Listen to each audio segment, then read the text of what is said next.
Hello everyone. So in last video, we discussed about if else conditional statement. So and then I gave two assignments, so three assignments. Okay, the three assignments are write a C program to determine whether the person is eligible for vote or not, and then second one is write a C program to find the given character is oval or not, and then write a program to find the given year is leap year or not, and then write a program to print the largest of two numbers. So I hope ಅನ್ಕೊಂಡಿದ್ದೀನಿ you all try to write this assignment. So if you not write this assignment, okay, so please listen here. So here I explain. So this first one and fourth one is easy, you can easily write if I by using if else. So in simple if also I explained how to write a program for this largest of two numbers and as well as the person is eligible for vote or not. So if you write, these two are very easy to write, but if you I think if you face difficulty to write a program for uh, to find a character is oval or not and leap year program, so don't worry. So now in this video I explain. So if you already written that program, it's good. Okay, it's good. So if you not written, so then listen here. If you written also, listen here. So just you cross verify. So now we discussed about write a C program to find a given character is oval or not. So this one is a program to find that given character is oval or consonant. So oval, we already know in English we have five characters. That five characters we called as vowels. So that vowels are A, E, I, O, U. So if the user will give any character as an input, so you have to print that character is oval or not. If that character is A, E, I, O, U, then you print oval. If the character is not that A, E, I, O, U, then you print that consonants. Okay. So for that, first we write a link section. So before this you write comment section. Okay, documentation section. So in that comments you write the C program to find the given character is oval or consonant. Okay, after that here no need of declaring any global variable and as well as no need of declaring any constants, defining constant. That's why definition section and declaration section is not required. Directly I go to void main. So main. So in main, first we declare the variables. This one is the structure of C programming. So first we declare a variables. Here how many variables we need? So we need only one input variable. Now here we are not saving our output. Just we are checking the condition. That's why only one input is more than enough. That input is what? So here we need to give input in the form of character. So that's why we need to take character input. So here you see that char C. So per character we need to declare character. We need to take character data type char C. So in previous examples we declare integer variables. That's why int data type we are taken. So now here character data type. So the character we are taking as input. That's why we have to take character data type. So char C variable you have to declare only one variable is more than enough, and then clear screen. And the next we need to accept the input from the user. So for that, first I mentioned printf enter character in lowercase. So why lowercase? Next I tell you. Okay, enter character in lowercase. So next scanf for character data type, the format specifier is what? Percentage C. That's why scanf percentage C ampersand C. So by using this scanf, we can accept the input. So that input is the form of lowercase. Why lowercase? In the sense, so you have to give inputs in lower or uppercase. But for if you take input in both upper and lower case, so you have to check the conditions for both uppercase and as well as lowercase. But in this program, we are going to check the conditions only for lowercase letters. We already know. So in C programming, for lowercase letters and for uppercase letter, we have different ASCII values. For lowercase a, 97 ASCII value. For uppercase a, 65 is the ASCII value. That one is the difference. So in computer, if you enter capital A, so your system will thought that that one is a 65. It's stored in the form of 65 ASCII value.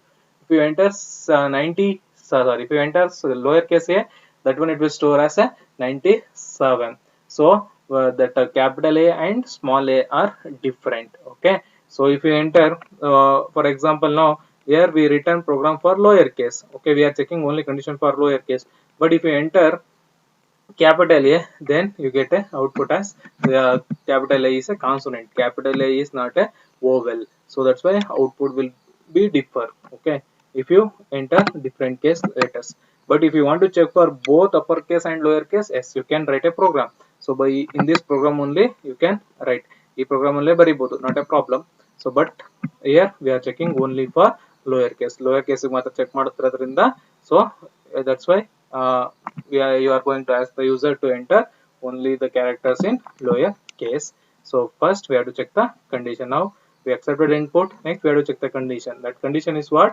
So that condition is the character, the given input character is vowel or consonant. So vowel in the sense, so that character ಏನ್ input ತಗೊಂಡಿದೀವಿ ಅದು a e i o u ಆಗಿದ್ರೆ ಏನಂತ print ಮಾಡಬೇಕು, the given character is vowel. So ಇಲ್ಲ ಅಂತಂದ್ರೆ consonant ಅಷ್ಟೇನೆ.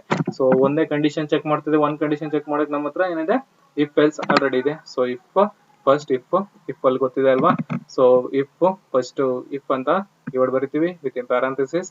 So A I O check ಮಾಡಬೇಕು. So that input character C ಏನ್ ಮಾಡ್ತಾ ಇದೀವಿ, C equal to a lower case a ಇದೆಯಾ ಅಂತ ಚೆಕ್ ಮಾಡಬೇಕು. So here if you want to check any character ನ ಈಕ್ವಾಲಿಟಿ ಚೆಕ್ ಮಾಡ್ಬೇಕಾದ್ರೆ that characters you represented within single quote. Characters ಯಾವುದನ್ನೇ ನೀವು ಬರಿಬೇಕಾದ್ರೂ that characters we have to check it, we have to declare inside a single quote ಒಳಗಡೆನೆ ಬರಿಬೇಕು. If you directly write a, it will not proper format, your computer will not accept, it will show an error message print ಆಗುತ್ತೆ while you executing a program. So ಅದಕ್ಕೆ c equal to a within single quote a ಬರಿಬೇಕು. Characters check ಮಾಡ್ಬೇಕಾದ್ರೆ a ಬರಿಬೇಕು. For example ನಾನು ಏನ್ ಮಾಡ್ತೀನಿ, ಇವಾಗ lower case a ಅಂತ ಕೊಟ್ಟಿರ್ತೀನಿ, a equal to ಏನಾ ಕಂಡೀಷನ್ ಟ್ರೂ ಆದ್ರೆ ಏನು, the given character is vowel ಅಂತ ಚೆಕ್ ಆಗುತ್ತೆ. ಅದೇ ನೆಕ್ಸ್ಟ್ ಆರ್. ಸೊ ಯಾಕಂದ್ರೆ here we have to check the 5 conditions at a time. 5 conditions check ಮಾಡಬೇಕು. ಕ್ಯಾರೆಕ್ಟರ್ ಎನ ಇನ ಐ ಓ ಯು ಆಗಿದೆ ಅಂತ ಅಟ್ ಎ ಟೈಮ್ ಚೆಕ್ ಮಾಡ್ಬೇಕು. ಅದಕ್ಕೆ ಏನ್ ಮಾಡ್ತಾ ಇದೀನಿ, ಆರ್ ಲಾಜಿಕಲ್ ಆರ್ ನ ಯೂಸ್ ಮಾಡ್ತಿದ್ದೀನಿ. ಅಂಡ್ ಯಾಕೆ ಸರ್ ಯೂಸ್ ಮಾಡಿಲ್ಲ, ಆರ್ ನ ಯೂಸ್ ಮಾಡಿದೀರಾ. ಅಂಡ್ ಅಲ್ಲಿ ಏನಪ್ಪಾ ಅಂತಂದ್ರೆ ಎಲ್ಲಾ ಕಂಡೀಷನ್ಸ್ ಟ್ರೂ ಇದ್ರೆ ಮಾತ್ರ ಔಟ್ಪುಟ್ ಟ್ರೂ ಆಗುತ್ತೆ. ಆರ್ ಅಲ್ಲಿ ಹಂಗಿಲ್ಲ, ಯಾವ್ದಾದ್ರು ಒಂದ್ ಕಂಡೀಷನ್ ಟ್ರೂ ಆದ್ರೂ ಔಟ್ಪುಟ್ ಟ್ರೂ ಆಗುತ್ತೆ ಅಲ್ವಾ. ಸೊ ಅದಕ್ಕೆ ಆರ್ ನ ಯೂಸ್ ಮಾಡಿರ್ತೀವಿ. C equal to a. So ಇಲ್ಲ ಅಂತಂದ್ರೆ ಆರ್ ನೆಕ್ಸ್ಟ್ ಕಂಡೀಷನ್ ಚೆಕ್ ಮಾಡುತ್ತೆ, that c equal to e ಇದೆಯಾ, ಇ ಆಗಿದೆಯಾ ಅಂತ ಚೆಕ್ ಮಾಡುತ್ತೆ. Is also character. And also and next or C equal to i ಅಂತಾನೆ ಚೆಕ್ ಮಾಡುತ್ತೆ. Or C equal to o, or C equal to u. ಇವಿಷ್ಟು condition check ಮಾಡುತ್ತೆ. For example b ಅಂತ ಕೊಟ್ಬಿಟ್ಟಿರ್ತಾರೆ, ಬಿ ಅಂತ ಕೊಟ್ಟಾಗ ಏನಾಗುತ್ತೆ, ಸೊ ಬಿ ಇನ್ಪುಟ್ ಗೆ ಇಫ್ ಚೆಕ್ ಮಾಡುತ್ತೆ. b equal to ಏನ, no condition false. c equal to ಏನ, condition false. b equal to e ನ condition false. b equal to i ನ condition false. c equal to o ನ condition false. c equal to u condition false. ಎಲ್ಲಾ condition fall ಆದ್ರೆ so if or ಅಲ್ಲಿ ಏನಾಗುತ್ತೆ, condition falls ಆಗುತ್ತೆ. ಯಾವ್ದಾರ ಒಂದು ಕಂಡೀಷನ್ ಟ್ರೂ ಆದ್ರೆ ಮಾತ್ರ ಔಟ್ಪುಟ್ ಟ್ರೂ ಆಗುತ್ತೆ. ಓಕೆ, ಇವಾಗ ಕಂಡೀಷನ್ ಆಯ್ತು, ಫಾಲ್ಸ್ ಆಯ್ತು. ಫಾಲ್ಸ್ ಆದಾಗ ಏನಾಗುತ್ತೆ, next it will print else statement. ಅವಾಗ ಏನ್ ಮಾಡುತ್ತೆ, ಎಲ್ಸ್ ಸ್ಟೇಟ್ಮೆಂಟ್ ನ ಪ್ರಿಂಟ್ ಮಾಡುತ್ತೆ. ಸೊ ಎಲ್ಸ್ ಸ್ಟೇಟ್ಮೆಂಟ್ ಅಲ್ಲಿ ಏನ್ ಬರ್ದಿದೀವಿ ನಾವು, ಎಲ್ಸ್ ಸ್ಟೇಟ್ಮೆಂಟ್ ಅಲ್ಲಿ ಗಿವನ್ ಕ್ಯಾರೆಕ್ಟರ್ ಇಸ್ ಕಾನ್ಸನೆಂಟ್ಸ್ ಅಂತ ಬರ್ದಿದೀವಿ. ಓಕೆನಾ. ಸೊ ಈಗ a e i O u ಅಲ್ಲಿ ಯಾವುದೇ ಒಂದು ಕ್ಯಾರೆಕ್ಟರ್ ನ ಲೋಯರ್ ಕೇಸ್ ಅಲ್ಲಿ ಕೊಟ್ರು ಏನ್ ಮಾಡುತ್ತೆ, ಇಟ್ ವಿಲ್ ಚೆಕ್ ಓವೆಲ್ ಅಂತ ಪ್ರಿಂಟ್ ಮಾಡ್ಬಿಡುತ್ತೆ, ಅವು ಟ್ರೂ ಆಗ್ಬಿಡುತ್ತೆ. ಫಾರ್ ಎಕ್ಸಾಂಪಲ್ ಇವಾಗ ಯು ಅಂತ ಇನ್ಪುಟ್ ಕೊಡ್ತೀರಾ, ಸಿ ಗೆ ಯು ಅಂತ ಇನ್ಪುಟ್ ಕೊಟ್ರೆ ಎನ ಇನ I O U is U condition true ಆಯ್ತು. ಆರ್ ಅಲ್ಲಿ ಯಾವ್ದಾದ್ರು ಒಂದು ಕಂಡೀಷನ್ ಟ್ರೂ ಆದ್ರೇನು output is true. If true ಆದ್ರೆ ಏನ್ ಪ್ರಿಂಟ್ ಆಗುತ್ತೆ, ಇಫ್ ಕಂಡೀಷನ್ ಪ್ರಿಂಟ್ ಆಗುತ್ತೆ. If the given character is vowel ಅಂತ ಪ್ರಿಂಟ್ ಆಗ್ಬಿಡುತ್ತೆ. Okay, only lower case. So upper case ಅಲ್ಲಿ ಬೇಕು ಅಂದಾಗ ಏನ್ ಮಾಡ್ಬೇಕು, ಈಗ ಮತ್ತೆ ಅಪ್ಪರ್ ಕೇಸ್ 5 ಕಂಡೀಷನ್ಸ್ ನ ಬರೀಬೇಕು. ಏನಂತ ಬರೀತೀರಾ, ನೆಕ್ಸ್ಟ್ ಯು ಆದ್ಮೇಲೆ ಆರ್ ಅಂತ ಹಾಕಿ C equal to capital A within single code ಬರೀಬೇಕು ಕ್ಯಾರೆಕ್ಟರ್ಸ್ ಅನ್ನ. Capital A, capital E, C equal to capital E, or ಹಾಕ್ಬೇಕು. ಮತ್ತೆ C equal to capital I, or C equal to capital O, or C equal to capital U. So 10 conditions ಬರೆದ್ರೆ then no need to mention lower case, enter character. ಅವಾಗ ನೀವೇನ್ ಮಾಡ್ಬೋದು, print F enter character ಅಂತ ಮಾಡ್ಬೋದು. But here ನಾವು condition check ಮಾಡ್ತಿರೋದೇನು, only lower ಕೇಸ್ಗೆ condition ನ ಚೆಕ್ ಮಾಡ್ತಾ ಇದೀವಿ. ಸೊ ಅರ್ಥ ಆಗಿದ್ಯಾ. ಸೊ ಇವಾಗ ಎ ಐ ಓ ಇಲ್ಲ ಅಂತಂದ್ರೆ ಏನಾಗುತ್ತೆ, the given character is consonants ಅಂತ ಪ್ರಿಂಟ್ ಆಗುತ್ತೆ. A V I O U ಇದ್ರೆ then it will print the given character is vowel ಅಂತ ಪ್ರಿಂಟ್ ಆಗುತ್ತೆ. Next statement get ch end of program. So this one is the program to find the given character is vowel or consonant ಅಂತ check ಮಾಡಕ್ಕೆ. Only for lower case ಬರ್ದಿರೋದು. Upper case ಬೇಕು ಅಂದ್ರೆ ಏನ್ ಮಾಡ್ಬೋದು, so next A I O U ನ capital letters ನ add ಮಾಡ್ತಾ ಹೋಗ್ಬೇಕು. ಯು ಆದ್ಮೇಲೆ ಆರ್ ಅಂತ ಹಾಕಿ ಸಿ ಇಸ್ ಕೊಟ್ಟು capital letter within single quote ಹಾಕಿ ಅದೇ ರೀತಿ ಐ ಓ ಯು ನ ಮಾಡಿ. ಅವಾಗ ಈ both upper case lower case ಎರಡಕ್ಕೂ ಸೆಟ್ ಆಗುತ್ತೆ. ಇವಾಗ ಅಪ್ಪರ್ ಕೇಸ್ ಕೊಟ್ರೆ ಏನ್ ಮಾಡುತ್ತೆ ಇಲ್ಲಿ, ಲೋಯರ್ ಕೇಸ್ ಬದಲು ಅಪ್ಪರ್ ಕೇಸ್ ಕೊಟ್ರೆ so A capital A is consonant ಅಂತ ಬಂದ್ಬಿಡುತ್ತೆ. Actually capital A is vowel. ಓಕೆನಾ, ಸ್ವಲ್ಪ ಓವೆಲ್. ಓಕೆ, ಸೊ ಬರ್ದಿದ್ರೆ ಓಕೆ ಗುಡ್, ಬರ್ದಿಲ್ಲ ಅಂತಂದ್ರೆ ಟ್ರೈ ಟು ರೈಟ್ ನೋಡ್ಕೊಂಡು ಬರೀರಿ. So next one is so write a C program to find the given year is leap year or not. ಸೊ leap year ಅಥವಾ ಇಲ್ವಾ ಅಂತ. ಸೊ ಲೀಪ್ ಇಯರ್ ಅಂತಂದ್ರೆ ಏನು, ಸೊ 4 ಇಯರ್ ಒನ್ಸ್ ಏನ್ ಬರುತ್ತೆ, ಲೀಪ್ ಇಯರ್ ಬರುತ್ತೆ. ಸೊ ಲೀಪ್ ಇಯರ್ ಬಂದಾಗ ಏನಾಗುತ್ತೆ, 1 ಡೇ ಎಕ್ಸ್ಟ್ರಾ ಇರುತ್ತೆ ಫೆಬ್ರವರಿಯಲ್ಲಿ. ಹೌದಾ, 29 ಡೇಸ್ ಆಗಿರುತ್ತೆ. ಅದನ್ನ ಫೈಂಡ್ ಔಟ್ ಮಾಡಬೇಕು. ಸೊ 4 ಇಯರ್ಸ್ಗೆ 1 ಬರುತ್ತೆ. ಸೊ 4 ಇಯರ್ಸ್ 1 ಬರುತ್ತೆ ಅಂದಾಗ ನಾವೇನ್ ಮಾಡ್ಬೇಕು, ಯಾವುದೇ ಇಯರ್ ಕೊಟ್ರು ಆ ಇಯರ್ ಲೀಪ್ ಇಯರ್ ಇಲ್ವಾ ಅಂತ ಚೆಕ್ ಮಾಡ್ಬೇಕು. ಸೊ ಅದಕ್ಕೆ ಏನ್ ಮಾಡಿ ಡೈರೆಕ್ಟ್ ಆಗಿ include studio dot H, conio dot H, ಇಲ್ಲೂ ಯಾವ್ದು ಡಿಕ್ಲರೇಷನ್ ಇಲ್ಲ, ಡೆಫಿನಿಷನ್ ಸೆಕ್ಷನ್ ಇಲ್ಲ, ಡೈರೆಕ್ಟ್ ಆಗಿ main function.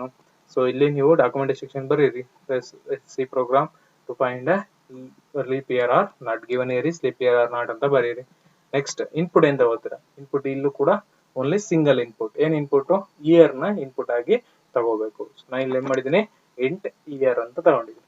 Okay, int year skin enter year, ಯಾವ್ದಾದ್ರು ಇಯರ್ ನ ಕೊಡ್ತೀವಿ. 2020 ಲೀಪ್ ಇಯರ್ ಇಲ್ವಾ, ಆಸ್ 2020 ಇಸ್ ಲೀಪ್ ಇಯರ್. ಈ 2020 ಲೀಪ್ ಇಯರ್ ಇತ್ತು ಈ ವರ್ಷ, ಅದಕ್ಕೆ ನಿಮ್ಗೆ ಏನ್ ಬಂದಿತ್ತು, ಫೆಬ್ರವರಿ 29 ಕೂಡ ಬಂದಿತ್ತು.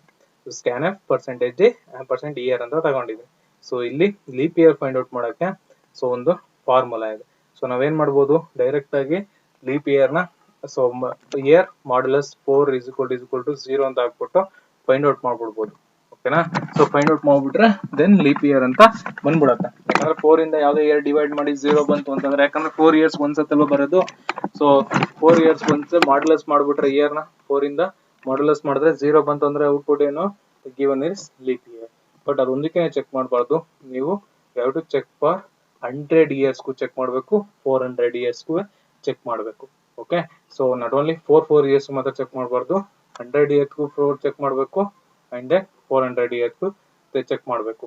ಓಕೆ, ಸೊ ಅದಕ್ಕೆ ಚೆಕ್ ಮಾಡೋಕ್ಕೋಸ್ಕರನೇ ಏನ್ ಮಾಡಿದೀವಿ ಇವಾಗ, ಸೊ ಲೀಪ್ ಇಯರ್ ನ ಕಂಡೀಷನ್ ನ ಬರಿತಾ ಹೋಗ್ತೀವಿ.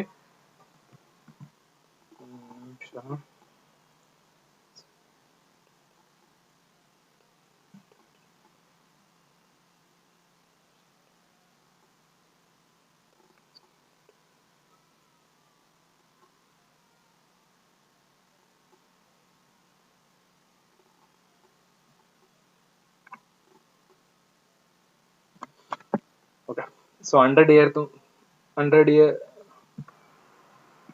Okay, so to find out the leap year, first you have to write year to find out the leap year or not. So 4 years ಇಂದ ಡಿವೈಡ್ ಮಾಡಬೇಕಲ್ವಾ, ಅದಕ್ಕೆ ಲೀಪ್ ಇಯರ್ ಮಾಡ್ಯುಲಸ್ 4 ಅಂದ್ರೆ ಏನು input ಕೊಟ್ಟಿರ್ತಾರೆ that year modulus 4 ಮಾಡಿದ್ರೆ equal to 0 ಆಯ್ತು ಅಂದ್ರೆ that once the first condition.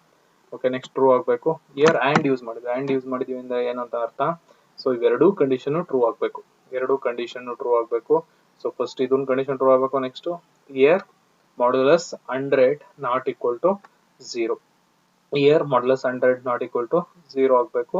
So ಈ 0 not equal to 0 ಆಗಬೇಕು, ಈಕ್ವಲ್ ಟು 0 ಆಗಬಾರ್ದು. ಇವೆರಡು ಕಂಡೀಷನ್ ಟ್ರೂ ಆಗಬೇಕು. ನೆಕ್ಸ್ಟ್ ಇವೆರಡು separate condition and then next we have to check with 400 year. 400 once ಬರುತ್ತಾ ಇಲ್ವಾ ಅಂತ ಚೆಕ್ ಮಾಡಬೇಕು. 400 ಒನ್ಸ್ ಬರುತ್ತಾ ಇಲ್ವಾ ಅಂತ ಚೆಕ್ ಮಾಡಕ್ಕೆ ಇಯರ್ ಮಾಡ್ಯುಲಸ್ 400 ಅಂತಂದ್ರೆ ಇವಾಗ 1600, 1200, 1000, 2000, 2400 ನೆಕ್ಸ್ಟ್ ಬಂದ್ರೆ, ಸೊ ಪ್ರೀವಿಯಸ್ ಹೋದ್ರೆ 800 ಇಯರ್, ಇದನ್ನೆಲ್ಲ ಅಂತ ಕರಿತೀವಿ ಲೀಪ್ ಇಯರ್ ಅಂತ ಕರಿತೀವಿ. ಬಟ್ 1900, 1700 ನೆಲ್ಲ ಲೀಪ್ ಇಯರ್ ಅಂತ ಕರೆಯಲ್ಲ. ಅದಕ್ಕೆ ಏನ್ ಮಾಡಿದೀವಿ, year modulus 100 not equal to 0 ಅಂತ ಕರೆದಿದೀವಿ. ಅದಕ್ಕೆ ಈ 400 ಇಯರ್ಸ್ ಒನ್ಸ್ ಬರೋದನ್ನು ಲೀಪ್ ಇಯರ್ ಆಗುತ್ತೆ, 2000 ಲೀಪ್ ಇಯರ್ ಆಗುತ್ತೆ. ಬಟ್ ಅದೇ ರೀತಿ 1900 ಲೀಪ್ ಇಯರ್ ಆಗಲ್ಲ. ಬೇಕಾದ್ರೆ ನೀವು ಇಯರ್ ನ ಚೆಕ್ ಮಾಡಿ, ಅದು ಲೀಪ್ ಇಯರ್ ಆಗಿರಲ್ಲ. ಓಕೆ, ಅದೆರಡು ಕಂಡೀಷನ್ ಇರುತ್ತೆ. ಅದಕ್ಕೇನೆ ಇಲ್ಲಿ year modulus 100 not equal to 0 ಹಾಕಿದೀವಿ, ಮತ್ತೆ year modulus 400 equal to 0. So ಇವೆರಡು ಕಂಡೀಷನ್ ಟ್ರೂ ಆಗಬೇಕು. ಮತ್ತೆ ಆರ್ ಹಾಕಿದೀವಿ ಇಲ್ಲಿ, ಯಾಕಂದ್ರೆ ಇದೆರಡರಲ್ಲೂ ಇಲ್ಲ ಅಂತಂದ್ರೆ ಈ ಕಂಡೀಷನ್ ಯಾರು ಟ್ರೂ ಆಗ್ಬೇಕು. ಯಾಕಂದ್ರೆ 2000 ತಗೋಬಿಟ್ರೆ ಇಲ್ಲಿ ಕಂಡೀಷನ್ ಫೇಲ್ ಆಗ್ಬಿಡುತ್ತೆ. 2000 ಮಾಡ್ಯುಲಸ್ 100 ನಾಟ್ ಈಕ್ವಲ್ ಟು 0 ಆಗ್ಬಿಡುತ್ತೆ. ಸೊ ಯಾಕಂದ್ರೆ not equal to 0 condition fail ಆಗ್ಬಿಡುತ್ತೆ. ಯಾಕಂದ್ರೆ 2000 ಮಾಡ್ಯುಲಸ್ 100 ಮಾಡಿದ್ರೆ ಕಂಡೀಷನ್ ಏನಾಗುತ್ತೆ, ಮಾಡ್ಯುಲಸ್ ವ್ಯಾಲ್ಯೂ 0 ಬರುತ್ತೆ. 0 not equal to 0 condition true ಆಗ್ಬಿಡುತ್ತೆ. ಓಕೆನಾ, so sorry not equal to ಅಲ್ವಾ. ಸೊ ಇವಾಗ 2000 ಬಂದ್ರೆ 2000 0 ನಾಟ್ ಈಕ್ವಲ್ ಟು 0 ಇಲ್ಲ, ಕಂಡೀಷನ್ ಟ್ರೂ ಆಗ್ಬಿಡುತ್ತೆ. ಓಕೆನಾ, 2000 ಬರುತ್ತೆ ಕಂಡೀಷನ್, ಇಲ್ಲೇ ಚೆಕ್ ಆಗುತ್ತೆ. ಅದೇ ರೀತಿ 1100 1500 ಸೊ ಇದಕ್ಕೆಲ್ಲ ಕಂಡೀಷನ್ ನ ಕ್ಲೀನ್ ಆಗಿ ಚೆಕ್ ಮಾಡಬೇಕು. ಸೊ ಅದಕ್ಕೆ ಫಸ್ಟ್ ಇಲ್ಲಿ ಏನ್ ಮಾಡಿದೀವಿ ಅಂದ್ರೆ year modulus 4 equal to 0 and year modulus 100 not equal to 0 ಆಗಬೇಕು. ನಾಟ್ ಈಕ್ವಲ್ ಟು 0 ಆದ್ರೆ, ನಾಟ್ ಈಕ್ವಲ್ ಟು 0 ಅಂತಂದ್ರೆ so for example 1 not equal to 0 ನ ಕಂಡೀಷನ್ ಟ್ರೂ ಆಗುತ್ತೆ, ಹಂಗಾಗ್ಬಾರ್ದು. ಸೊ ಹಂಗ ಕಂಡೀಷನ್ ಅದು 1 not equal to 0 yes condition true ಆಗಬೇಕು. So ನಾನು already ಹೇಳ್ದಂಗೆನೆ, ಸೊ ಇಲ್ಲಿ ಏನಾಗುತ್ತೆ ಅಂತಂದ್ರೆ 2000 1600 1200 ಇದೆಲ್ಲ ಲೀಪ್ ಇಯರ್ ಆಗುತ್ತೆ, ಬಟ್ 1900 1700 ಎಲ್ಲ ಲೀಪ್ ಇಯರ್ ಆಗಲ್ಲ. ಸೊ ಅದನ್ನ ಕಂಡೀಷನ್ ಚೆಕ್ ಮಾಡೋಕೆನೆ ಇಲ್ಲಿ so year modulus 400 equal to 0 ಹಾಕಿದ್ವಿ. 2000 ಬಂದ್ರೆ ಲೀಪ್ ಇಯರ್ ಆಗುತ್ತೆ. ಓಕೆನಾ, ಸೊ ಆ ಕಂಡೀಷನ್ ನ ಬರೀಬೇಕು, ಕನ್ಫ್ಯೂಸ್ ಆಗಬೇಡಿ. 4 ಇಯರ್ಸ್ ಒಂದು ಲೀಪ್ ಇಯರ್ ಬರುತ್ತೆ ಮೇನ್ ಆಗಿ, ಅದನ್ನ ಚೆಕ್ ಮಾಡೋಕ್ಕೋಸ್ಕರ ಇಯರ್ ಮಾಡ್ಯುಲಸ್ 4 ಈಕ್ವಲ್ ಟು 0 ನ ಕೊಟ್ಟಿದ್ದೀನಿ. ಅಂಡ್ ಏನಂದ್ರೆ year modulus of 100 not equal to 0 ಅಂದ್ರೆ 1100 1800 1700 ಇದೆಲ್ಲ ಲೀಪ್ ಇಯರ್ ಆಗಲ್ಲ 100 ಇಯರ್ಸ್ಗೆ. ಓಕೆನಾ, ಬಟ್ 1600 200 2000 ಎಲ್ಲ ಲೀಪ್ ಇಯರ್ ಆಗುತ್ತೆ. 400 ಇಯರ್ಸ್ ಒಂದ್ಸತಿ ಲೀಪ್ ಇಯರ್ ಬರ್ಬಿಡುತ್ತೆ. ಓಕೆ, 100 ಇಯರ್ಸ್ ಗಳಿವೆ, ಅದನ್ನ ಚೆಕ್ ಮಾಡೋಕೆ ಇಯರ್ ಮಾಡ್ಯುಲಸ್ 400 ಈಕ್ವಲ್ ಟು 0 ಈ ಕಂಡೀಷನ್ ನ ಬರೀಬೇಕು ಲೀಪ್ ಇಯರ್ ಗೆ. This one is the important question for your examination. ಇಲ್ಲಿ ಫಸ್ಟ್ ಇವೆರಡು ಕಂಡೀಷನ್ ಚೆಕ್ ಆಗುತ್ತೆ. ಲ್ಯಾಂಡ್ ಹಾಕಿದೀವಿ, ಇವೆರಡು ಟ್ರೂ ಆಗ್ಬೇಕು. ಟ್ರೂ ಆದ್ರೆ ನೆಕ್ಸ್ಟ್ ಆರ್ ಹಾಕಿದೀವಿ, ಇವೆರಡರಲ್ಲಿ ಯಾವ್ದಾರ ಒಂದು ಟ್ರೂ ಆಗ್ಲಿ ಅಂತ. ಸೊ ಇದು ಟ್ರೂ ಆಗಿಲ್ಲ, ಇದು ಟ್ರೂ ಆದ್ರೆ yes then that one is a leap year. ಇದು ಟ್ರೂ ಆಗಿಲ್ಲದೆ ಇದು ಟ್ರೂ ಆಗಿಲ್ಲ ಅಂದ್ರೆ that one is not a leap year. Okay, so ಅದಕ್ಕೆ ಎಲಿಮೆಂಟ್ ಮಾಡಿದೀವಿ. ಸೊ ಈ ಕಂಡೀಷನ್ 2020 ಅಂತ ಕೊಡ್ತೀರಾ. 2020 modulus 4 equal to 0 yes 0 condition true ಆಗುತ್ತೆ. Year modulus 100 not equal to 0 2020 modulus 100 ಮಾಡಿದ್ರೆ 20 ರಿಮೈಂಡ್ 20 ನಾಟ್ ಈಕ್ವಲ್ ಟು 0 ನ yes condition true. So condition true ಆಗುತ್ತೆ. Next or year modulus of 400 equal to 0 condition false. ಯಾಕಂದ್ರೆ 2020 modulus 400 ಮಾಡಿದ್ರೆ so 20 reminder ಬರುತ್ತೆ. So 20 equal to 0 no condition fail. But ಒಂದ್ condition true ಆದ್ರೂ ಸಾಕು R ಗೆ, ಅದಕ್ಕೆ ಬ್ರಾಕೆಟ್ ಇಂಪಾರ್ಟೆಂಟ್. ಆರ್ ಗೆ ಒಂದ್ ಕಂಡೀಷನ್ ಟ್ರೂ ಆದ್ರೂ ಸಾಕು, that we considered as true condition ಅಂತ ಕನ್ಸಿಡರ್ ಮಾಡ್ತೀವಿ. ಟ್ರೂ ಆದ್ರೆ ಏನ್ ಮಾಡುತ್ತೆ, print F percentage d is leap year. ಇಲ್ಲಿ ಏನ್ ಮಾಡ್ತಾ ಇದೀವಿ ಪ್ರಿಂಟ್ ಎಫ್ ಅಂದ್ರೆ ಡೈರೆಕ್ಟ್ ಪ್ರಿಂಟ್ ಎಫ್ ಬರೀತಿಲ್ಲ, ವ್ಯಾಲ್ಯೂ ಸ್ಟೋರ್ ಏನಾಗಿದೆ ವ್ಯಾಲ್ಯೂ ವೇರಿಯಬಲ್ ವ್ಯಾಲ್ಯೂನ ಪ್ರಿಂಟ್ ಮಾಡ್ತದೆ. ಪ್ರಿಂಟ್ ಮಾಡೋಕ್ಕೋಸ್ಕರ ಪರ್ಸೆಂಟೇಜ್ ಡಿ ಯಾವುದು ಇಯರ್ ಅಲ್ವಾ. So 2020 is leap year. ಆ ಇಯರ್ ಪ್ರಿಂಟ್ ಮಾಡ್ಬೇಕಲ್ವಾ, ಇಲ್ಲಿ ಪರ್ಸೆಂಟೇಜ್ ಡಿ ತಗೊಂಡ್ರೆ ಪ್ರಿಂಟ್ ಅಲ್ಲಿ ಫಾರ್ಮೆಟ್ ಸ್ಪೆಸಿಫೈರ್ ವೇರಿಯಬಲ್ ನೇಮ್ ನ ಮೆನ್ಷನ್ ಮಾಡಿದ್ವಿ. ಇಲ್ಲ ಅಂತಂದ್ರೆ 2019 ತಗೊಂಡ್ರೆ ಏನ್ ಮಾಡ್ತೀರಾ, ಸೊ 2019 ಮಾಡ್ಯುಲಸ್ 4 ಈಕ್ವಲ್ ಟು 0 ಇಲ್ಲ 3 ಬರುತ್ತೆ. 3 equal to condition fail. Year modulus of 100 not equal to 0 no condition fail. So year modulus of 400 equal to condition fail. ಎಲ್ಲಾ ಕಂಡೀಷನ್ ಫೇಲ್ ಆದ್ರೆ 6 ಅಂಡ್ ಎಲ್ಲದರಲ್ಲೂ 0 ಬಂದ್ರೆ ಕಂಡೀಷನ್ ಫೇಲ್ ಆದ್ರೆ ಏನ್ ಬರುತ್ತೆ, print F percentage d is not a leap year. So percentage d ಯಾವುದು 2019 is not a leap year ಅಂತ print ಮಾಡ್ತೀವಿ. So this one is very important. Okay, try to write this program in your notes. Okay, I hope you understand these two programs.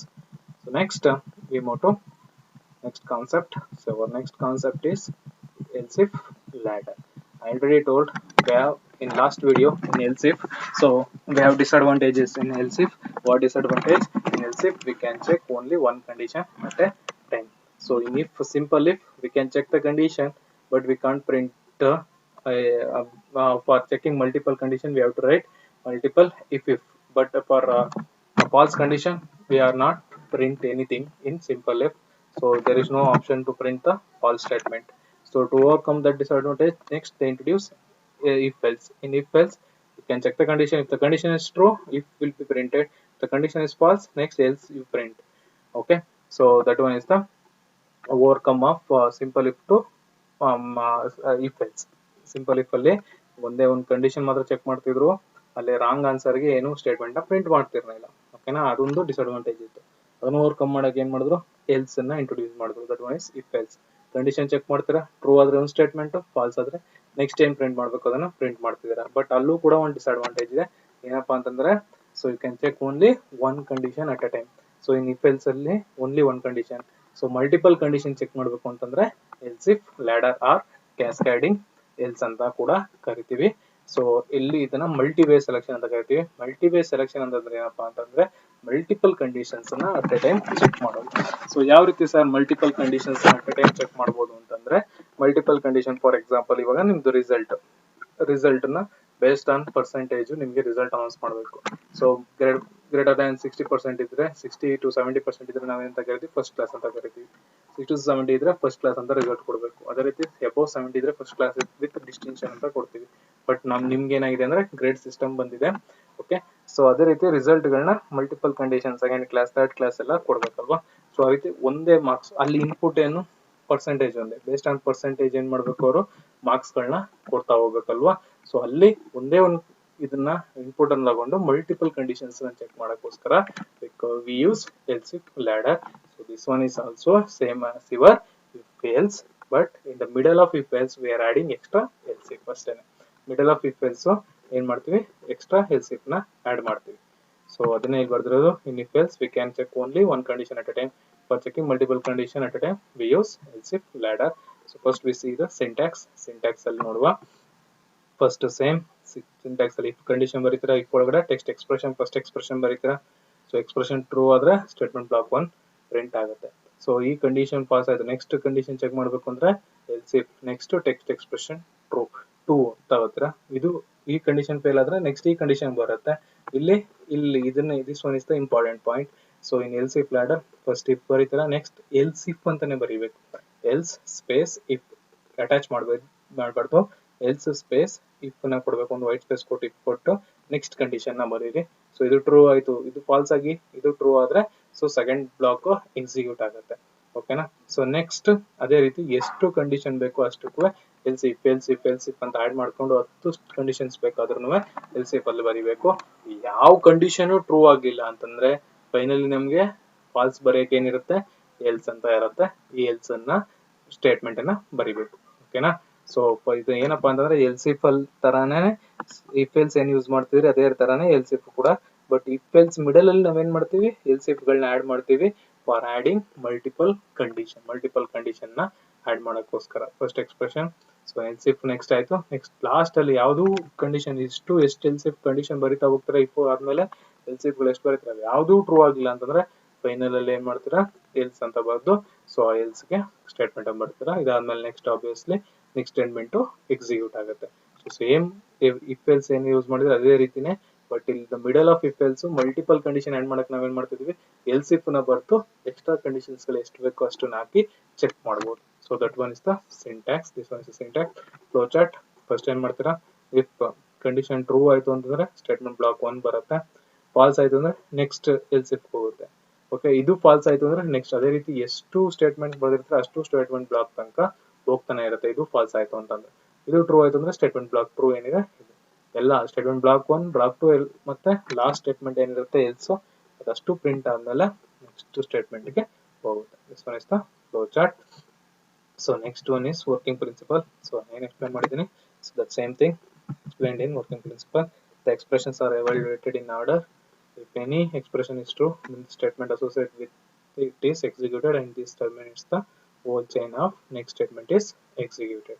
Okay, so ಯಾವ್ದಾದ್ರು ಒಂದು expression ಎವಾಲ್ಯೂಯೇಟ್ ಮಾಡುತ್ತೆ, ಯಾವ್ದು condition true ಆಗಿರುತ್ತೆ ಆ statement click ಮಾಡಿ next statement ಅನ್ನ execute ಮಾಡುತ್ತೆ. The last else part is executed when all the test expression are false. ಎಲ್ಲ ಟೆಸ್ಟ್ ಎಕ್ಸ್ಪ್ರೆಷನ್ ಫಾಲ್ಸ್ ಆದಾಗ ಲಾಸ್ಟ್ ಸ್ಟೇಟ್ಮೆಂಟ್ ಎಕ್ಸಿಕ್ಯೂಟ್ ಆಗುತ್ತೆ. ನಾವು we see. Okay, so ಇವಾಗ ಒಂದು ಎಕ್ಸಾಂಪಲ್ ಮುಖಾಂತರ ಯಾವ ರೀತಿ ಮಲ್ಟಿಪಲ್ ಇಫ್ ನ ಬರೆಯೋದು. Okay, write a C program to print the given number is positive, negative or 0. So in last if else and simple if we see the example. In that example we are going to check the given number is positive or negative. Just ಏನ್ ಮಾಡಿದ್ವು, positive ಮತ್ತೆ negative ನ check ಮಾಡಿದ್ವಿ. So 0 ಗಿಂತ greater than ಇದ್ರೆ positive, less than ಇದ್ರೆ negative. But ಇಲ್ಲೇನ್ ಮಾಡ್ತಾ ಇದೀವಿ, ಪಾಸಿಟಿವ್ ನೆಗೆಟಿವ್ ಆರ್ 0. ಅಲ್ಲಿ ಒಂದೇ ಕಂಡೀಷನ್ ಏನ್ ಮಾಡಬಹುದು, ಪಾಸಿಟಿವ್ ನೆಗೆಟಿವ್ ಅಂತ ಮಾಡಬಹುದಾಯ್ತು. ಬಟ್ ಇಲ್ಲಿ ನಾವು ಏನಾಗಿದೆ 3 ಕಂಡೀಷನ್ ಚೆಕ್ ಮಾಡಬೇಕು, ಪಾಸಿಟಿವ್ ನ ನೆಗೆಟಿವ್ ನ 0 ನ ಅಂತ. ಇಫ್ ಎಲ್ಸ್ ಯೂಸ್ ಮಾಡಕ್ಕಾಗತ್ತಾ, ಇಫ್ ಎಲ್ಸ್ ಯೂಸ್ ಮಾಡಿ ಮಾಡಕ್ಕಾಗಲ್ಲ. ಮಾಡಬಹುದು ಇಫ್ ಅಲ್ಲೇ ಮಲ್ಟಿಪಲ್ ಕಂಡೀಷನ್ಸ್ ಅನ್ನ ಬರೆದ್ಬಿಟ್ಟು ಚೆಕ್ ಮಾಡಿ, ಬಟ್ ಆನ್ಸರ್ ಪ್ರಿಂಟ್ ಮಾಡ್ಬೇಕಾದ್ರೆ ಯು ಆರ್ ಫೇಸಿಂಗ್ ಪ್ರಾಬ್ಲಮ್ಸ್ ಆಗುತ್ತೆ. ಸೊ ಅದಕ್ಕೆ ನಾನು ಏನ್ ಮಾಡಿದೀನಿ, ಇಫ್ ಎಲ್ಸ್ ಯೂಸ್ ಮಾಡೋದು ಕಷ್ಟ ಇದೆ. ಸೊ ಅದಕ್ಕೆ ನಾವೇನ್ ಮಾಡ್ಬೇಕು, ಇಲ್ಲಿ ಮಲ್ಟಿಪಲ್ ಕಂಡೀಷನ್ಸ್ ಆಗೋಯ್ತಲ್ವಾ, 2 ಕಂಡೀಷನ್ಸ್ ಅಂತ ಬಂದಾಗ ಮಲ್ಟಿಪಲ್ ಕಂಡೀಷನ್ ಆಗುತ್ತೆ. ಮಲ್ಟಿಪಲ್ ಕಂಡೀಷನ್ ಚೆಕ್ ಮಾಡಕ್ಕೆ else if ladder. So greater than 0 ಇದ್ರೆ ಪಾಸಿಟಿವ್, ಲೆಸ್ ದ್ಯಾನ್ 0 ಇದ್ರೆ negative. Okay, so equal to 0 ಆದ್ರೆ 0 ಅಂತ ಪ್ರಿಂಟ್ ಮಾಡಬೇಕು. Okay, so here we need to check 3 conditions check ಮಾಡಬೇಕು by using if else if not possible. So for that ಏನು use ಮಾಡಬೇಕು, ಇವಾಗ else if ladder use ಮಾಡಬೇಕು. So first include std attached, con attached, no declaration and definition. So definition section, next directly void main. So how many inputs we need? Only one input, that is number we need to take. So clear screen, printf enter number, scanf %d ampersand. First condition check ಮಾಡ್ತಾ ಇದೀನಿ. Else if ladder first if ಬರೀಬೇಕಲ್ವಾ. So if ನ ಬರ್ತಿದೀನಿ, if n equal to 0. So n given number equal to 0 ಆದ್ರೆ ಏನಂತ print ಮಾಡಬಹುದು, condition true ಆದ್ರೆ number is 0. So next else if ಅಲ್ಲಿ ಏನು, n ಗ್ರೇಟರ್ ದನ್ 0 ಇತ್ತು ಅಂತಂದ್ರೆ ಎಲ್ಸ್ ಇಫ್ ಎರಡು ಕಂಡೀಷನ್, n ಗ್ರೇಟರ್ ದನ್ 0 ಇತ್ತು ಅಂತಂದ್ರೆ printf the number is positive. So ಇಲ್ಲಿ ಕಂಡೀಷನ್ ಎಷ್ಟು ಚೆಕ್ ಮಾಡ್ತಾ ಇದೀವಿ, 3 ಕಂಡೀಷನ್ ಚೆಕ್ ಮಾಡ್ತಾ ಇದೀವಿ. 3 ಕಂಡೀಷನ್, 2 ಕಂಡೀಷನ್ ನಾವು ಚೆಕ್ ಮಾಡಿದೀವಾ. ಸೊ ಒಂದೇನು n ಈಕ್ವಲ್ ಟು 0 ಚೆಕ್ ಮಾಡಿದ್ವಿ. 0 ಆದಂದ್ರೆ ಏನು, ನಂಬರ್ 0 ಅಂತ ಪ್ರಿಂಟ್ ಮಾಡುತ್ತೆ. n ಗ್ರೇಟರ್ ದನ್ 0 ಆದ್ರೆ n ಗ್ರೇಟರ್ ದನ್ 0 ನ ಯಾವ ಸ್ಟೇಟ್ಮೆಂಟ್ ಅಲ್ಲಿ ಬರ್ತಿದೀವಿ, ಎಲ್ಸ್ ಇಫ್ ಯೂಸ್ ಮಾಡಿ ಬರ್ತಿದೀವಿ. ಸೊ ಎಲ್ಸ್ ಇಫ್ ಯೂಸ್ ಮಾಡಿ ಬರ್ತಿದೀವಿ, else if n greater than 0. ಇನ್ನು ಉಳಿದಿರೋದು ಯಾವುದು, ಸೊ ಇಲ್ಲಿ ಗ್ರೇಟರ್ ದನ್ 0 ಆದ್ರೆ ನಂಬರ್ ಇಸ್ ಪಾಸಿಟಿವ್ ಅಂತ ಬರುತ್ತೆ. ಇನ್ ರಿಮೈನಿಂಗ್ ಉಳಿದಿರೋದು ಯಾವುದು, ನಾವು given number is negative. So number ಏನ್ ಅಂತ ಬರೀಬಹುದು, ಡೈರೆಕ್ಟ್ ಆಗಿ ಎಲ್ಸ್ ಅಂತ ಬರ್ದ್ಬಿಟ್ಟು printf number is negative ಅಂತ ಬರ್ದ್ಬಿಡ್ಬೋದು. ಓಕೆ, ಸೊ ಇಲ್ಲಿ ನೋಡಿ ತುಂಬಾ ಸಿಂಪಲ್ ಇದೆ. ಫಸ್ಟ್ ಇಫ್ ಅಲ್ಲಿ 0 ಚೆಕ್ ಮಾಡ್ಕೊಂಡ್ರಿ, ಎಲ್ಸ್ ಇಫ್ ಅಲ್ಲಿ ಪಾಸಿಟಿವ್ ಚೆಕ್ ಮಾಡಿದ್ರೆ, ಇವೆರಡು ಆಗಿಲ್ಲ ಅಂದ್ರೆ ನೆಕ್ಸ್ಟ್ ಏನಾಗುತ್ತೆ, at last else statement execute ಆಗುತ್ತೆ. ಎಲ್ಸ್ ಸ್ಟೇಟ್ಮೆಂಟ್ ಯಾವುದು, ನಂಬರ್ ಇಸ್ ನೆಗೆಟಿವ್. ಫಸ್ಟ್ ಈಗ ಫಾರ್ ಎಕ್ಸಾಂಪಲ್ 0 ಕೊಡ್ತೀರಾ, 0 ಕೊಟ್ಟಾಗ ಏನಾಗುತ್ತೆ, 0 equal to 0, yes number is 0 ಅಂತ ಪ್ರಿಂಟ್ ಆಗುತ್ತೆ. ನೆಕ್ಸ್ಟ್ ಸ್ಟೇಟ್ಮೆಂಟ್ ಹೋಗುತ್ತೆ, ಕಂಟ್ರೋಲ್ ಏನಾಗುತ್ತೆ, ನಿಮ್ಮ ಕಂಡೀಷನ್ ಸ್ಟೇಟ್ಮೆಂಟ್ಸ್ ಇಂದ ಹೊರಗಡೆ ಬಂದ್ಬಿಡುತ್ತೆ ನಿಮ್ಮ ಪ್ರೋಗ್ರಾಮ್ ಕಂಟ್ರೋಲ್. ಸೊ ಇಲ್ಲ, ಈ ಕಂಡೀಷನ್ ಫಾಲ್ಸ್ ಆಯ್ತು, ಫಾಲ್ಸ್ ಆದ್ರೆ ನೆಕ್ಸ್ಟ್ ಎಲ್ಸ್ ಇಫ್ ಹೋಗುತ್ತೆ. ಸೊ ಎಲ್ಸ್ ಇಫ್ ಅಲ್ಲಿ ಫಾರ್ ಎಕ್ಸಾಂಪಲ್ 9 ಅಂತ ಕೊಟ್ಟಿರ್ತೀರಾ, 9 greater than 0, yes condition true. 9 ಅಂತ ಇನ್ಪುಟ್ ತಗೊಂಡಿರ್ತೀನಿ, 9 equal to 0 no, condition false. Next ಇಲ್ಲಿ ಬರುತ್ತೆ ಎಲ್ಸ್ ಇಫ್ ಬರುತ್ತೆ. So 9 greater than 0, yes condition true, the number is positive ಅಂತ ಪ್ರಿಂಟ್ ಆಗುತ್ತೆ. ಸೊ ನೆಕ್ಸ್ಟ್ ಎಕ್ಸಾಂಪಲ್ -9 ತಗೋತೀರಾ, -9 ತಗೊಂಡ್ರೆ ಫಸ್ಟ್ ಕಂಡೀಷನ್ ಚೆಕ್ ಆಗುತ್ತೆ, -9 equal to 0, no, condition false. Next ಬರುತ್ತೆ else if 9 greater than 0, no, condition false. Next ಉಳಿದಿರೋದು ಯಾವುದು, else ಇವೆರಡು condition 0 ಅಲ್ಲ ಪಾಸಿಟಿವ್ ಅಲ್ಲ ಅಂದ್ರೆ ಉಳಿದಿರೋದು ಯಾವುದು, ನೆಗೆಟಿವ್ ನಂಬರ್ ಇಸ್ ನೆಗೆಟಿವ್ ಅಂತ ಪ್ರಿಂಟ್ ಆಗುತ್ತೆ. ನೆಕ್ಸ್ಟ್ ಸ್ಟೇಟ್ಮೆಂಟ್ ಎಕ್ಸಿಕ್ಯೂಟ್ ಆಗುತ್ತೆ. So in this way you can use else if ladder for checking multiple conditions. So next we see another one program. That program is write-as-tree program to find the largest of 3 numbers. So in last examples we discussed about largest of 2 numbers ಅನ್ನ discuss ಮಾಡಿದ್ವು. ಇವಾಗ largest of 3 numbers ಅನ್ನ check ಮಾಡಬೇಕು. 3 numbers ಅಲ್ಲಿ ಯಾವುದು largest number ಅಂತ check ಮಾಡಬೇಕು. Okay, so 3 numbers, ಇವಾಗ ಎ ಬಿ ಸಿ ಅಂತ ಒಂದು 3 ನಂಬರ್ಸ್ ತಗೋತಾರೆ. ಎ ಬಿ ಸಿ ಅಲ್ಲಿ ಲಾರ್ಜೆಸ್ಟ್ ಆಫ್ 3 ನಂಬರ್ಸ್ ಯಾವುದು ಅಂತ ಚೆಕ್ ಮಾಡಬೇಕು. ಸೊ ಈಗ ಫಾರ್ ಎಕ್ಸಾಂಪಲ್ ಏನೇ largest number, A largest number ಆಗಬೇಕು ಅಂತಂದ್ರೆ ಎ ಏನಾಗಿರ್ಬೇಕು, ಬಿ ಮತ್ತೆ ಸಿ ಗಿಂತ ಗ್ರೇಟರ್ ದನ್ ಇರಬೇಕು. ಓಕೆನಾ. ಸೊ ಎ ಮತ್ತೆ ಬಿ, ಎ ಏನಾಗಿರುತ್ತೆ, ಬಿ ಮತ್ತೆ ಸಿ ಗಿಂತ ಗ್ರೇಟರ್ ದನ್ ಆಗಿರ್ಬೇಕು. ಓಕೆ, ಸೊ ಇಲ್ಲ ಬಿ ನೇ ಲಾರ್ಜರ್ ಆಗಿರ್ಬೇಕು ಅಂತಂದ್ರೆ ಬಿ ಎ ಗಿಂತ ಗ್ರೇಟರ್ ಆಗಿರ್ಬೇಕು ಮತ್ತೆ ಸಿ ಗಿಂತ ಗ್ರೇಟರ್ ಆಗಿರ್ಬೇಕು. ಸೊ ಇವೆರಡೂ ಆಗಿಲ್ಲ, ಏನು ಗ್ರೇಟರ್ ಅಲ್ಲ ಬಿನು ಗ್ರೇಟರ್ ಅಲ್ಲ ಅಂದ್ಮೇಲೆ ನೆಕ್ಸ್ಟ್ ಉಳಿದಿರೋದು ಯಾವುದು, ಸಿ ಗ್ರೇಟರ್ ಅಂತ ಡೈರೆಕ್ಟ್ ಆಗಿ ಪ್ರಿಂಟ್ ಮಾಡಬಹುದು. ಓಕೆ, ಸೊ ಬಟ್ ಇನ್ಪುಟ್ ಎಷ್ಟು ತಗೋಬೇಕು, ಇಲ್ಲಿ 3 ಇನ್ಪುಟ್ಸ್ ತಗೋಬೇಕು. ಸೊ ಕಂಡೀಷನ್ ಹೆಂಗಿರ್ಬೇಕು ಅಂದ್ರೆ, ಕಂಡೀಷನ್ ಚೆಕ್ ಮಾಡ್ಬೇಕಾದ್ರೆ ಫಸ್ಟ್ ಎ ನ ಬಿ ಮತ್ತೆ ಸಿ ಜೊತೆ ಚೆಕ್ ಮಾಡ್ಬಿಡಿ. ಓಕೆ, ಎ ನ ಬಿ ಜೊತೆ ಸಿ ಜೊತೆ ಚೆಕ್ ಮಾಡಿದ್ರೆ ಎ ಬಿ ಗಿಂತ ಗ್ರೇಟರ್ ಇಲ್ಲ ಸಿ ಗಿಂತ ಗ್ರೇಟರ್ ಆಗಿತ್ತು ಅಂತಂದ್ರೆ ದೆನ್ ಎ ಇಸ್ ಗ್ರೇಟರ್ ಅಂತ ಡೈರೆಕ್ಟ್ ಆಗಿ ಪ್ರಿಂಟ್ ಮಾಡಬಹುದು. ಓಕೆ, ಎ ಗ್ರೇಟರ್ ಆಗಿಲ್ಲ ಅಂತಂದ್ರೆ ರಿಮೈನಿಂಗ್ ಯಾವುದು, ಬಿ ಅಥವಾ ಸಿ ಗ್ರೇಟರ್ ಆಗಿರ್ಬೇಕು. ನೆಕ್ಸ್ಟ್ ಕಂಡೀಷನ್ ಏನ್ ಚೆಕ್ ಮಾಡಬೇಕು, B greater than C. B greater than C ಆಗಿದ್ರೆ ನೆಕ್ಸ್ಟ್ ಏನ ಉಂಟಾಯ್ತು, ಆಡ್ ಮನ್ ಔಟ್ ಅಂತ ಹೇಳ್ತೀವಿ, ಪ್ರಾಬ್ಲಮ್ಸ್ ಇರುತ್ತೆ ಅಲ್ವಾ. ಸೊ ಯಾವುದು ಈಗ ಏನಾಗುತ್ತೆ, ನಿಮ್ಮ ಪ್ರಾಬ್ಲಮ್ ಇಂದ ಹೊರಗಡೆ ಉಂಟೋಗ್ಬಿಡುತ್ತೆ. ರಿಮೈನಿಂಗ್ ಇರೋದು ಯಾವುದು, ಗ್ರೇಟರ್ ಬಿ ಮತ್ತೆ ಸಿ. ನೆಕ್ಸ್ಟ್ ಕಂಡೀಷನ್ ಅಲ್ಲಿ ಬಿ ಮತ್ತೆ ಸಿ ನ ಚೆಕ್ ಮಾಡ್ಕೊಳ್ಳಿ. So B greater than C, B greater than ಅಂತ ಚೆಕ್ ಮಾಡ್ಕೋತೀವಿ. ಬಿ ಗ್ರೇಟರ್ ಇದ್ರೆ ಬಿ ನ ಪ್ರಿಂಟ್ ಮಾಡ್ಬಿಡಿ, ಸಿ ಗಿಂತ ಗ್ರೇಟರ್ ಇದ್ರೆ. ಸೊ ಇಲ್ಲ ಅಂತಂದ್ರೆ ನೆಕ್ಸ್ಟ್ ಸಿ ನ ಗ್ರೇಟರ್ ಅಂತ ಬರೀತೀವಿ. Okay, so for this program you have to take 3 inputs, A B C inputs ತಗೋಬೇಕು. Clear screen, enter A B and C integer values ತಗೋತೀರಾ. So 3 at a time input ತಗೋತೀವಿ, percentage d, percentage d, percentage d, ampersand A comma ampersand B comma ampersand C at time 3 inputs ತಗೋಬಹುದು ಅಲ್ವಾ, ಗೊತ್ತಿದೆ ಅಲ್ವಾ. So first ನಾನು ಹೇಳಿದ್ದೀನಲ್ಲ, if condition first condition check ಮಾಡ್ತಾ ಇದ್ವಿ, ಎ ಗ್ರೇಟರ್ ಅಂತ ಚೆಕ್ ಮಾಡ್ತೀವಿ. A greater than B and A greater than C. A B ಗಿಂತ ಗ್ರೇಟರ್ ಆಗಿರ್ಬೇಕು, ಸಿ ಗಿಂತ ಗ್ರೇಟರ್ ಆಗಿರ್ಬೇಕು. ಫಾರ್ ಎಕ್ಸಾಂಪಲ್ 10 9 8 ತಗೋತಾರೆ, ಓಕೆ, ಅಥವಾ 10 5 10 ಓಕೆ 10 9 8 ತಗೊಳ್ಳಿ. 10 9 8 ತಗೊಂಡ್ರೆ, so 10 greater than 9, B value 10, A ನ 10 ತಗೊಳ್ಳಿ, ಬಿ ನ 9 ತಗೊಳ್ಳಿ, ಸಿ ನ 8 ತಗೊಳ್ಳಿ. So A value 10, 10 greater than 9 condition true, and A greater than 8 condition true. ಎರಡು ಟ್ರೂ ಆದ್ರೆ A is percentage A is larger. Percentage d ಯಾವುದು, ಎ ವ್ಯಾಲ್ಯೂ ಪ್ರಿಂಟ್ ಮಾಡಬೇಕಾಗಿರೋದು ಎ ವ್ಯಾಲ್ಯೂ ಲಾರ್ಜರ್ ಅಂತ ಬರೀಬೇಕು. 10 ಇಸ್ ಲಾರ್ಜರ್ ಅಂತ print ಆಗುತ್ತೆ. Okay, so ಅದೇ ರೀತಿ ನೀವು 10 11 12 ತಗೋಬಿಡ್ತೀರಾ. 10 11 12 ತಗೊಂಡಾಗ, so 10 A 10 greater Dhan 11 condition fails, and 10 greater Dhan 12 condition fail. ಎರಡು ಏನಾಗುತ್ತೆ, ಕಂಡೀಷನ್ ಫೇಲ್ ಆಗುತ್ತೆ. ಕಂಡೀಷನ್ ಫೇಲ್ ಆದಾಗ ಏನಾಗುತ್ತೆ, ನೆಕ್ಸ್ಟ್ ಕಂಡೀಷನ್ ಹೋಗುತ್ತೆ. ಇವಾಗ ಏನು, ಎ ಗ್ರೇಟರ್ ಅಲ್ಲ, ಬಿ ಅಥವಾ ಸಿ ಗ್ರೇಟರ್ ಇರ್ಬೋದು, ಗೊತ್ತಿಲ್ಲ, ನಮಗೆ ಗೊತ್ತಿಲ್ಲ ಬಿ ಅಥವಾ ಸಿ ಗ್ರೇಟರ್. ನೆಕ್ಸ್ಟ್ ಎಲ್ಸಿಫ್ ಅಲ್ಲಿ ಬಿ ಗ್ರೇಟರ್ ದನ್ ಸಿ ಅಂತ ಚೆಕ್ ಮಾಡ್ಕೊಳ್ಳಿ. B greater than C, B value ಏನು 11, 11 ಗ್ರೇಟರ್ ದನ್ ಸಿ ನ 11, C value 12, 11 greater than 12 condition fails. Condition fails ಆದ್ರೆ ನೆಕ್ಸ್ಟ್ ಏನಿರುತ್ತೆ, ಉಳಿದಿರೋದು ಯಾವುದು, ಏನು ಗ್ರೇಟರ್ ಅಲ್ಲ, ಬಿನು ಗ್ರೇಟರ್ ಅಲ್ಲ ಅಂತಂದ್ರೆ ಉಳಿದಿರೋದು ಸಿ ಇಸ್ ಗ್ರೇಟರ್. ಅದಕ್ಕೆ percentage d is largest. Percentage D largest ಯಾವುದು, ಸಿ ವ್ಯಾಲ್ಯೂ. ಫಾರ್ ಎಕ್ಸಾಂಪಲ್ ಇವಾಗ ನೀವು 10 11 9 ತಗೋತೀರ. ಎ ನ 10 ತಗೊಳ್ಳಿ, ಬಿ ನ 11 ತಗೊಳ್ಳಿ, ಸಿ ನ 9 ತಗೊಳ್ಳಿ. ಫಸ್ಟ್ ಕಂಡೀಷನ್ ಚೆಕ್ ಆಗುತ್ತೆ. ಸೊ ಅಂಡ್ ಅಲ್ಲಿ ಏನಾಗಿರ್ಬೇಕು, ಎರಡೂ ಟ್ರೂ ಇದ್ರೆ ಮಾತ್ರ ಔಟ್ಪುಟ್ ಟ್ರೂ ಆಗೋದು. So 10 greater than b value 11, 10 greater than 11 na condition fails. And then and 10 greater than 9 condition true, 0 1 1 condition fail ಆಗಿದ್ರು and ಅಲ್ಲಿ ಔಟ್ಪುಟ್ ಫೇಲ್ ಆಗುತ್ತೆ, ಕಂಡೀಷನ್ ಫೇಲ್ ಆಯ್ತು. ಸೊ ಇನ್ನು ಉಳಿದಿರೋದು ಯಾವುದು, ಬಿ ಮತ್ತೆ ಸಿ. ಬಿ ವ್ಯಾಲ್ಯೂ ಏನು 11, C value 9. So B L C ಅಲ್ಲಿ ಯಾವುದು ಅಂತ ಕಾಂಪಿಟೇಟರ್ಸ್, ಇವಾಗ ಅವರಲ್ಲಿ ಯಾರು ಅಂತ ಗ್ರೇಟರ್ ದನ್ ಚೆಕ್ ಮಾಡಿ. 11 greater than 9, yes, condition true. True ಆದ್ರೆ ನೆಕ್ಸ್ಟ್ ಡೈರೆಕ್ಟ್ ಆಗಿ percentage the 11 is largest, b is largest ಅಂತ ಬರೀತೀವಿ, ಓಕೆನಾ. ಸೊ ಇಲ್ಲಿ ನಾವು ಪರ್ಸೆಂಟೇಜ್ ದಿ ವ್ಯಾಲ್ಯೂನ ಬರೆದ್ಬಿಟ್ಟಿದ್ದೀನಿ ಲಾರ್ಜೆಸ್ಟ್ ಅಂತ. ಇಲ್ಲ ಸರ್ ನಾವು ಡೈರೆಕ್ಟ್ ಆಗಿ A is largest, B is largest, c is largest ಅಂತ ಬರೀತೀವಿ ಅಂದ್ರೆ ಈ ಪರ್ಸೆಂಟೇಜ್ ಡಿ ಮತ್ತು ಎ ನ ತೆಗಿಬಿಟ್ಟು ಎ ಇಸ್ ಲಾರ್ಜೆಸ್ಟ್ ಅಂತ ಹಾಕಿ ಇಲ್ಲಿ b is largest, c is largest. Okay, this one is the program to find the given number is largest or which to find the largest of three numbers. This one is important question in exam. Okay, in exam they ask write the program to find the biggest of three numbers. You can write this program. So it's a simple program. They ask for 5 to 6 marks. So next I give one assignment. So assignment, write a program to display the examination result. So examination result ನ display ಮಾಡಕ್ಕೆ ಒಂದು program ಬರ್ರಿ ಅಂತ ಕೇಳಿದ್ವಿ. So marks 75 ಗಿಂತ greater ಆಗಿದ್ರೆ print FCD ಅಂತ print ಮಾಡಿ.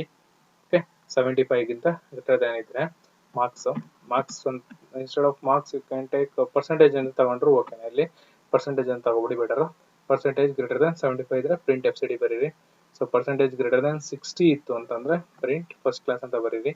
ಅಂದ್ರೆ ಇಲ್ಲಿ ಏನ್ ಮಾಡ್ಬೇಕು ಅಂದ್ರೆ ಫಸ್ಟ್ ಕಂಡೀಷನ್ ಚೆಕ್ ಮಾಡ್ಕೊಳ್ಳಿ. ಇಫ್ ಪರ್ಸೆಂಟೇಜ್ ಗ್ರೇಟರ್ ದನ್ 75 ಹಾಕೊಳ್ಳಿ. 75 ಇತ್ತು ಅಂತಂದ್ರೆ ದೆನ್ ಪ್ರಿಂಟ್ FCD ಅಂತ ಪ್ರಿಂಟ್ ಮಾಡ್ಬಿಡಿ. FCD ಅಂತ ಪ್ರಿಂಟ್ ಮಾಡಿ.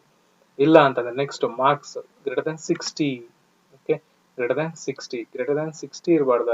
ಗ್ರೇಟರ್ ದನ್ 60 ಅಂತಂದ್ರೆ 60 to 75 ಇದ್ರೆ ಫಸ್ಟ್ ಕ್ಲಾಸ್ ಅಂತ ಮಾಡಿ. 60 to 75 ಇರಬೇಕು. ಯಾಕಂದ್ರೆ 75 ಮೇಲೆ ಹೋದ್ರೆ FCD ಅಂತ ಬಂದ್ಬಿಡುತ್ತೆ. 60 to 75 ಎಲ್ಸಿಫ್ ಅಲ್ಲಿ ಏನಾಗಬೇಕು ಕಂಡೀಷನ್ ನ ಮಾರ್ಕ್ಸ್ ವ್ಯಾಲ್ಯೂನ.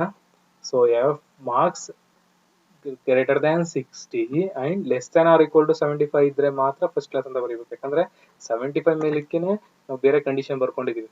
ಓಕೆ, ಅದಕ್ಕೆ ನೀವು ಮಾರ್ಕ್ಸ್ ಗ್ರೇಟರ್ ದ್ಯಾನ್ 60 ಇರಬೇಕು, less than or equal to greater than or equal to 60 ಇರಬೇಕು. ಇದು ಅಷ್ಟೇನೆ. Marks greater than or equal to 75 ಇದ್ರೆ 75 ಇದ್ರೂ FCD ಇಂದ ಪ್ರಿಂಟ್ ಆಗಬೇಕಲ್ಲ, ಅದಕ್ಕೆ ಗ್ರೇಟರ್ ದ್ಯಾನ್ ಈಕ್ವಲ್ ಟು 75. ಇಲ್ಲಿ ಮಾರ್ಕ್ಸ್ ಲೆಸ್ ದ್ಯಾನ್ 75 ಗಿಂತ ಕಡಿಮೆ, ಈಕ್ವಲ್ ಟು ಹೋಗ್ಬಾರ್ದು. 75 ಗಿಂತ ಕಡಿಮೆ ಇದ್ದು greater than or equal to 60 ಇದ್ರೆ first class. Next marks second class ಯಾವಾಗ ಪ್ರಿಂಟ್ ಮಾಡ್ತೀವಿ, ಸೆಕೆಂಡ್ ಕ್ಲಾಸ್ 50 to 60 ಇದ್ರೆ ಅದಕ್ಕೆ greater than or equal to 50, less than 60 ಇದ್ರೆ print second class. Marks greater than or equal to 35, less than 50 ಇದ್ರೆ just third class ಅಂತ print ಮಾಡಿ. Less than 35 ಇತ್ತು ಅಂತಂದ್ರೆ, okay, less than or equal to ಅಲ್ಲ, less than 35 ಇತ್ತು ಅಂತಂದ್ರೆ print fail ಅಂತ ಪ್ರಿಂಟ್ ಮಾಡಿ. So by using above conditions you write a program. Okay, So in next video we have another two conditional statements are remaining, nested if and as well as switch. The two are very important, so that two we discussed in next video. Please watch this video. If you get any doubts, please message me. In next video we discussed about nested if and as well as switch conditions. So that completes your conditional statements. Okay, watch the video.